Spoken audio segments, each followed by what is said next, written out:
So, last time we managed to capture a little bit lands over here in the east. I was wondering if I could already start farming some silk over here, especially this province has already 3 of the 5 required urban development. I'm pretty sure that since it is part of the Persia subcontinent, it is not going to be possible. But yeah, we also managed to reach the Gulf of Persia. We got a... oh, right, we got a light ship. And we also could even have a second light ship by now. Let's go ahead and do that, shall we? Build another caravel. Let's unpause so we can get the time ticking. We've got a pretty good situation in terms of corruption right now because the factions don't hate us. Utrecht joins the Netherlands. So Netherlands is actually quite large already.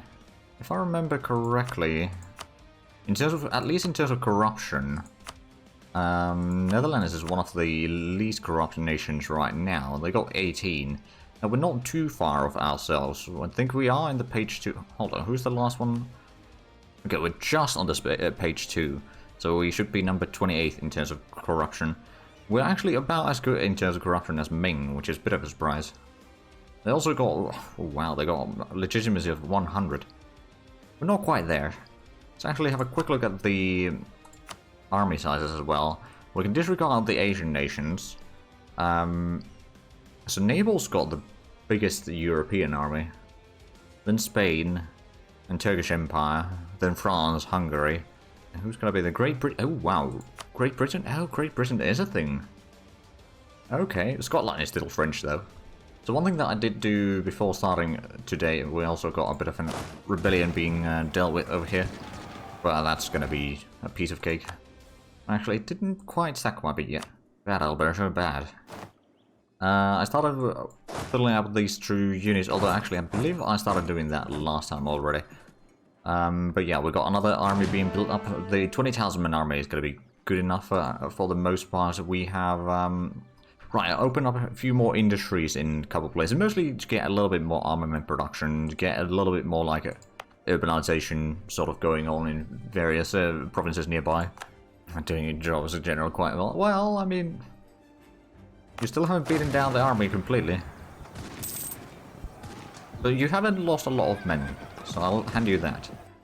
There we go. 150 men for the rest of the rebellion. We're currently a little bit low in terms of stability, but we are gaining about half a point of stability, or half a percentage of stability per month right now, so we should be getting that during summertime, more or less, or maybe in, like, September, once we reach 0 stability, and that's going to reduce a lot of the unrest that we have. Is that actually... okay, that's not going to fire after that. That's probably not going to fire. Nor is that. Basically, that's going to take care of all the rebellions for a little while. Now, to be fair, we do have the army doing the rebel suppression still, so that is doing a bit of a job there. Right, so we're getting... ooh, 4.7 ducats per month. Right, we did change the taxation last time, didn't we? Also, can we get a claim on Corset now? Culture shifts in Theodora. What was it before? Oh. Sure. There's still not a culture that we can really utilize, but... oh, and there's the investment. Okay, it wasn't a lot of money that was invested. Let's quickly check if capital got anything. No. What about Chechnya? We invested... well, we opened up the industry in here for armaments, but it got a little bit mines and forests. Oh, right, was it Sherwan that we opened up a... yeah, we opened up the hunting here now before the start of the stream. Interesting to reach the seller. I don't think I will. But yeah, like there's so massive... well, a decent bit of room for foresters in here. Now, was it the Chechnya then that had a massive room for foresters? No. I know that there was some place over here that I just opened up also foresters. That's only 33. There's shrub hills over here. That's probably not the place.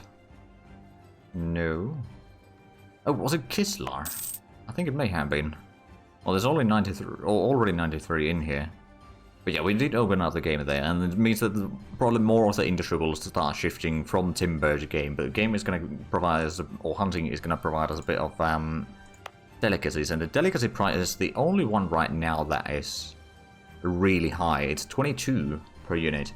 And I believe the starting price is like 10 or 12, somewhere around there. or the base price for it, so it really is high, so that is something that we really need to start focusing on. Right, we can get some ideas done. We're pretty good in terms of middle tech, I suppose. Are we actually ahead of time? No, we're not. Yeah, that is true. I could do that, but I don't need to open them right now, I don't think. Ooh, manpower training cost modifier. That's actually a good one, because that's going to make the cost for actually recruiting the manpower a lot less. And also, I believe it lowers the, well, sort of the army resource maintenance, I believe. So that is actually a good one. I might actually take that. Whereas the Diplo thing, what is that one? Missionary strength versus heretics and religious unity. Ooh, that is actually a good one. I'm going to take it. Getting the religious unity up from 20 or about 30 points. That's quite a massive boost in terms of like legitimacy. Also, stability is going to start going up again a little bit, I think. Well, a little bit more.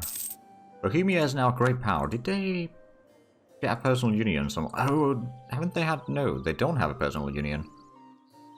Huh. I mean, they are still quite large in terms of territory in here, inside the HRE, so it kind of makes sense. I'm also a little bit surprised by that. There we go. We are now at plus... well, not plus 0, but a 0 stability, which is a nice point in there. We are still reducing the corruption by 1.14 per year for Brandenburg. Yeah, there's not much Brandenburg left at this stage. Oh, right, I wanted to get the claim on Constantinople, and then I got sidetracked. I should probably get... oh, wait, no, I've already got a claim... oh, right, so I need more points. Got claim over there. Claiming this one would be pretty good as well. And or the one over here at the coast.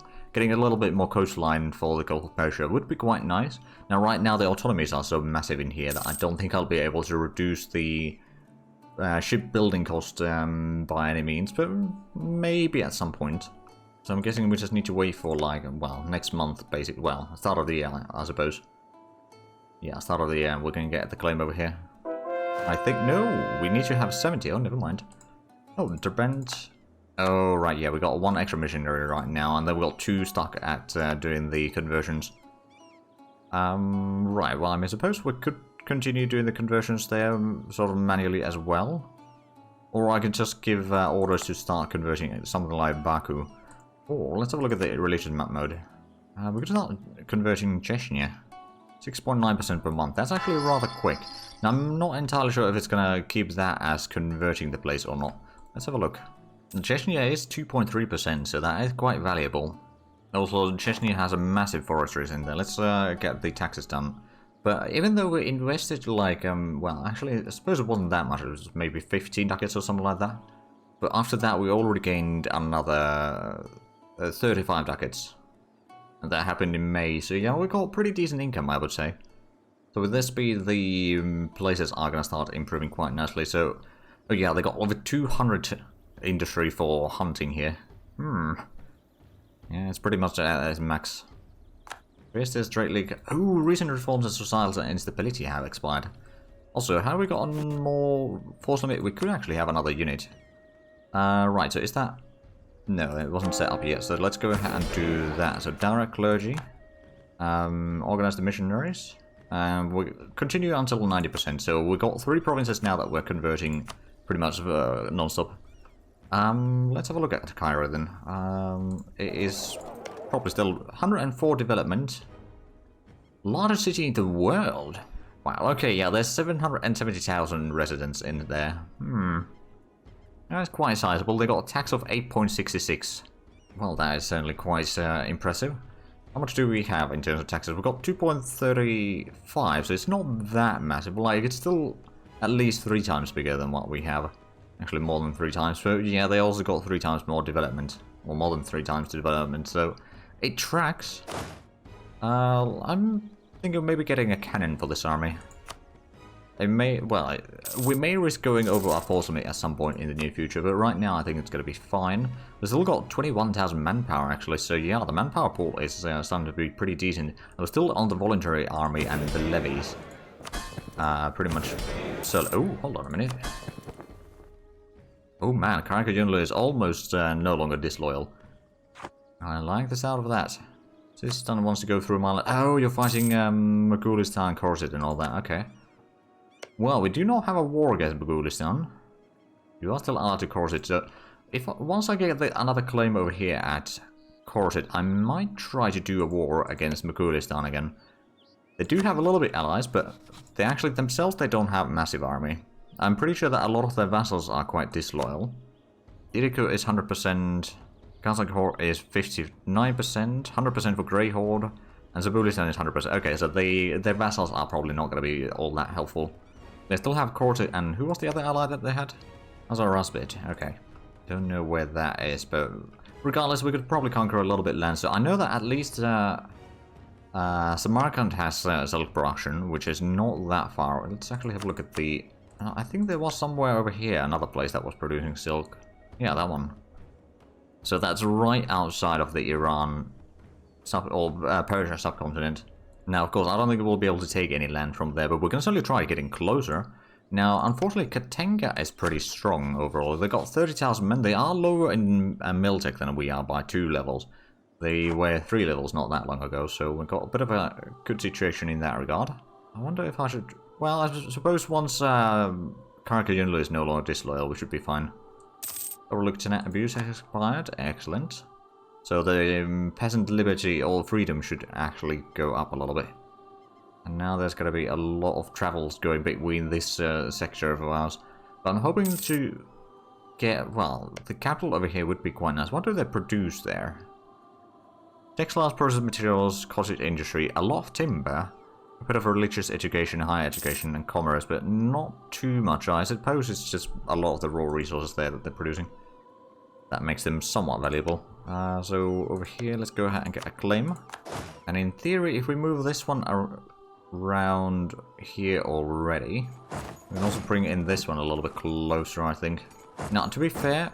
Oh, right, I'm going to set this so that allies can actually attach to this army. And I'm hoping that we can use this army to kind of guide the allies to places where we want them to go.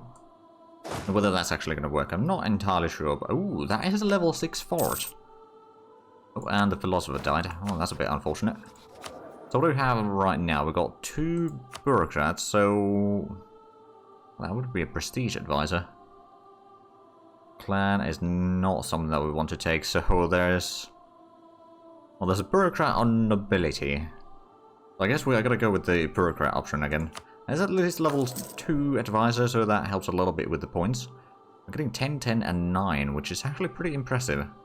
And there is some of these reforms that we could do. Although, let's have a look at the administration things. Is there anything? I don't think we actually have the influence for these. But the literacy tests, almost, we just don't have the points. Interesting.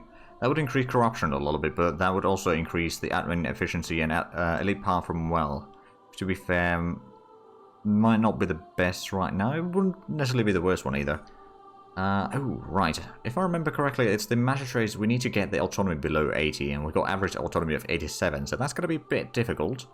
But we kind of need that for a lot of things, but that would be, like, so good to have. Oh, if we had a bit more influence, we could get the bureaucratic politicization to level 2. State corruption would go down, bureaucratic influence would go up. Stability increase interval would go down. We'd lose a full point in stability though, and it's a lot of points to actually get that. So maybe not. Reasonable tenure duration we could do. That would reduce corruption over time at least. But also it's a lot of corruption initially. We have managed to get the provincial corruption down to 56 now. I could certainly start saving up for our new capital building. Like, I think Tabriz wouldn't be too bad. It's pretty high autonomy in there. But that would start reducing the area near it at least. And then another one at Tehran, or Ray as it's called in here, would be pretty good. And then Fars eventually is going to be another one. And also Golistan over here is going to be one, because it's reachable by ships from our capital. And it's also going to be a really good pathway towards China later on. So that is probably going to be the initial capitals we'll have. But it will take quite a bit of money, unfortunately. So how many things are we building, just out of curiosity? So building the roads in Cardley, I know that much. Pathing level 3. Then Odisha is building something. What is that one? Amenities level, well, it's increasing the amenities a little bit. It's probably not going to be a full level. The Brent is building something that is irrigation. Alright, Chechnya is building something, what's that? Yeah, it's garrison. We need investments, indeed we do. Yeah, so we got that sorted out, we got the troops moving south. I think it's time for us to do a bit of a war. Who do we call in is the next question. But they do have a total of, let's see, 50,000 men. Myself and my vassals combined. Now, of course, Karakayunlu is still not going to be helping. So we'd have to disregard their, what, 7,000 men or so? 8,000. 33,000. So there's still got quite a bit of...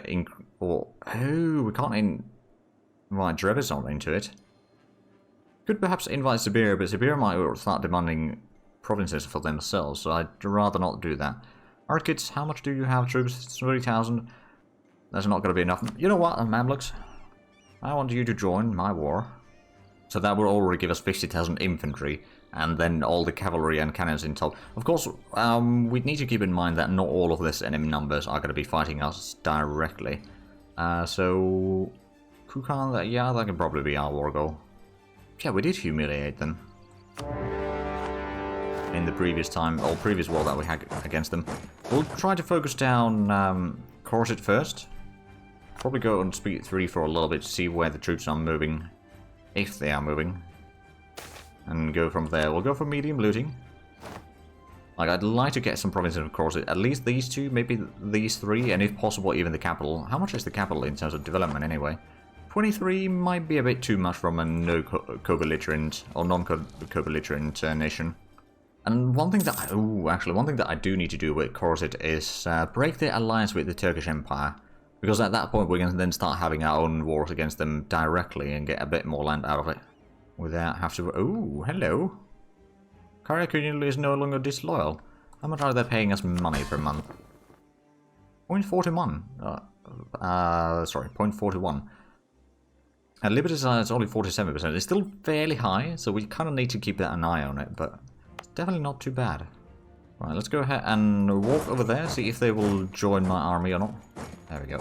It didn't take the orders at first. Oh, they moved into Jarom. Oh, it's Corset. Okay, Corset does have a higher mil tech than I do. Now, I can get the admin tech 35. Oh, that is actually a good idea. So yeah, we'll do that one. More resource size. Raw goods produced, max centralization, all are good things. That's going to increase the stability increase interval. Or make it a bit shorter.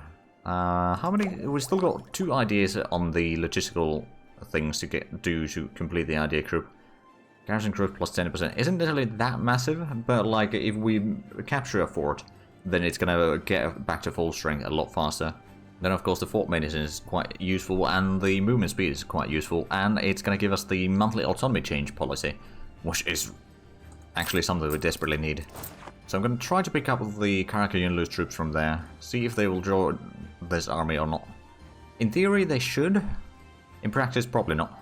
Maybe they consider that they're not really required in that. But if I could pick up Karakayunlu's troops, we can have that army sieging down the capital. Although it's level 6, so we need 12,000 men to siege that. It would be only 11,000 with the army and Karakayunlu's troops. I do wonder how much we'll have manpower after the taxes. We've got about 20,500 right now. Good legitimacy to be able to reduce autonomy. Yeah, that's kind of been a problem. We're trying to increase it, and it is slowly increasing. It's just we've had a lot of ruler changes around us. 75 to 100 is the best, yeah. That is true. We just, like, right now we're starting to get into a point where we are actually having a good situation monetarily, and we've got a strong army and all that, so we're not in a desperate situation. We don't necessarily need to give the nobility constantly more power. Oh wait, no, it's minus 49. I thought it was 49% already there, like, oh, that's a good one, but no, I'm afraid not. I do actually wonder how much is this stability going up now, because I'm pretty sure that it is going up, oh wow, about 3.5% per month.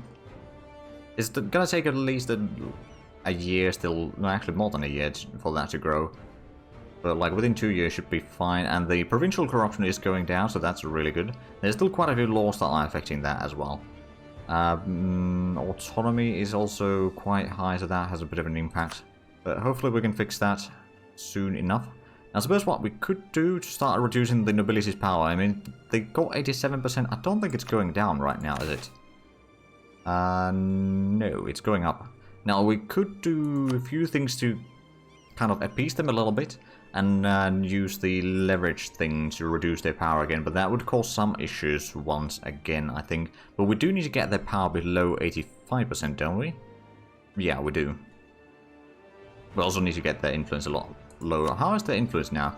About 49? Okay, so if we did the bureaucratic influence, we'd probably be able to lower it to like 40, because I'm pretty sure the metropolitans would also lose quite a bit of influence there. So I'm not entirely sure, but they shouldn't be getting too much influence now. Other than, well, they don't get any monthly influence. All of that goes to bureaucrats right now. Okay, I believe they might be linked up now. Yeah, they are. Alright. Go to Diyala. And that is moving back to Katenga's lands. So that's good for us. And the missionary in Chechnya is continuing. Oh, right, the other two are doing the minorities right now. Actually, well, there is some conversions going in here, I'm pretty sure about that, although... Oh yeah, there's some rural folk that are now slowly converting. I think they start with the notables, then they go through the urban population, then the rural population, which kind of makes sense. It'll be a lot easier to first convert the sort of higher-ups, and then go from there. And then, you know, in cities you can just have a... or reach a lot more people. Like, realistically speaking, at least. I'm not entirely sure how the game mechanics work in there, but... it probably doesn't matter too much. Once I siege down the capital, I can send this army up north to start sieging down over there. I'm pretty sure that that's going to be fine. There's a lot of sieging going in here. Whoops. Okay, let's go to Ilan. And this one, I'm going to give control of that to Karakoyunlu. I'm not going to necessarily give it to them, although I suppose I could give that to them. It would still kind of push in a wedge between myself and Mamluks. Or like a buffer zone, basically. Not necessarily a wedge. Oh, why is Trapezoid? Oh, they probably just recruited more troops and moving in. Yeah, that seems to be the case. Because they're not at war, at least. But yeah, with this sort of money income, we should be able to get the money for the second capital in the not-too-distant future. Now, of course, it's going to take a while to build it, but I think Tabriz is going to be a good selection for it. It's the largest city on the subcontinent of Persia. It's also -8 of learning and a few other things, so yeah, that would certainly help. Oh, there we go. Oh, right, yeah, we do have 6 cannons, so that only gives us a +1. Okay, we need to have 8 artillery to get the +2 on that. So at least we get +1 from artillery and +1 from Alberto. But yeah, it's not quite enough. It's been a bit of a longer siege, all things considered. 23 days per siege tick, which is 5 days extra for the base. I think... yeah, it is. There's starting to be quite a bit of traffic with the Mamluks, vassals and all that in here. Not entirely surprising, but also we do kind of want to siege down as much of Khorezit first as possible, so we can force them out of the war, and then we can focus further east. And we can start coring the provinces as soon as possible as well. Probably just going to be these 3 for me, if I can even manage to take those. I mean, it's not that much development, actually. Like, only 12 development in there. That would give us a bit more room over here for the sort of Fars region. I have a feeling that this siege is going to be done faster than the big one. Now, I suppose this is only a fort level 1, so it kind of helps, and the defensiveness is probably a lot less. Actually, no, it takes about the same time to make for the siege 6. We're both at 42% right now. Which one is going to fall first? Oh, there we go. We sieged down the capital finally. Right. Off to the north. We got the 9,000 men there, another 2,000 over there. I'm hoping to get a few provinces from here as well. We'll see how much we can actually manage to grab. Depends a lot on how their truce over here is going to be. But at the same time, at some point, we're probably going to have to start... oh, is that evangelical ideas? That would be prestige per development from missionary. Okay. And cost of enforcing religion through war. Oh, okay. Not necessarily something that we need, although the Empire's Truth would be quite nice. But at the same time, giving a Diplotech for the extra trade efficiency wouldn't be bad either. And also to upgrade the galleys. Oh, and to reduce potentially some liberty desire. Yeah, at least from Ossetia. It wouldn't have an impact on Karaka Unlu, but that's probably alright. It's already 46%. They're actually helping.